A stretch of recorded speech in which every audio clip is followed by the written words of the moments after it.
Actually, hindi namin ginagawa to kasi nung nandun kami sa Canada, bumili na kami US dollar sa RBC Bank mismo. So kung dito kayo magpapalit, dito sa Mexico na mismo sa mga money changer, so asahan nyo mahal.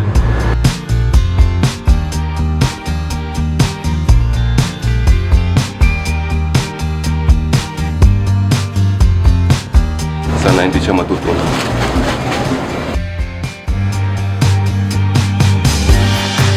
So nandito ako ngayon sa Sunset Marina. Kailangan ko magpa-change.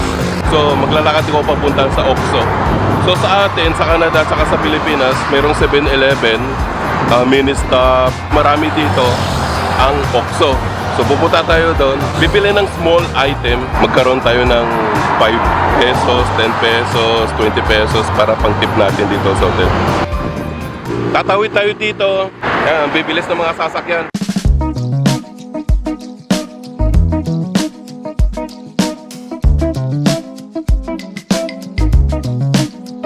51.50 pesos. So ngayon since nandito kami sa Cancun, minsan lang naman kasi kumakain ng chichira yung mga anak. So pilahan na natin. 4 na piraso binili ko nito. Kasi niya, this one I paid already, I have received breaking. So I need this one. Que 65. 55? 65. 65. Thank you. Pagdating ng alas 4 ng hapon, busy ang convenience store na to. At dito namimili lahat ng mga turista bago pumunta ng Isla Mujeres.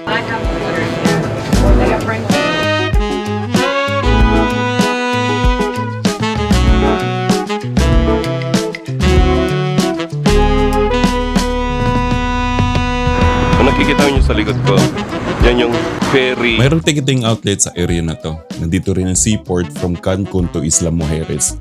Kilala sa pangalan na Punta Sur, one of the best beaches in all of Mexico. Sea views and Mayan temple ruins, sculpture garden and lighthouse. At pwede ka rin mag-rent ng golf cart at mag-explore kabayan. Siyempre, 100% safe for solo travelers. The best time to visit from November to April. From dry season, whale shark tours from June to September. Nightlife, seafoods, the cheapest Airbnb nandito lang sa Isla Mujeres.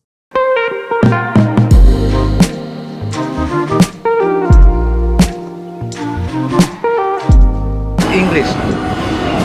Do you have soup? Seafood soup, chicken soup. Chicken soup? Seafood soup? What kind of seafood soup you have? I got fish and shrimp soup. Fish and shrimp soup. Vegetables, How much? It's a 280, 180. Large bowl. 280 large bowl. Pesos. Mahirap hanapin ang panglasang Pinoy pag nasa ibang bansa ka.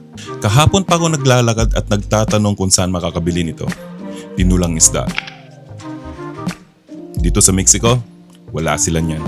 3 days pa lang kami dito sa Mexico at paulit-ulit ang kinakain namin sa araw-araw. At malapit sa dagat ang hotel na to, pero wala kang makitang seafoods na nakahain sa mesa. At wala kang makitang Asian restaurant dito sa Cancun, Mexico.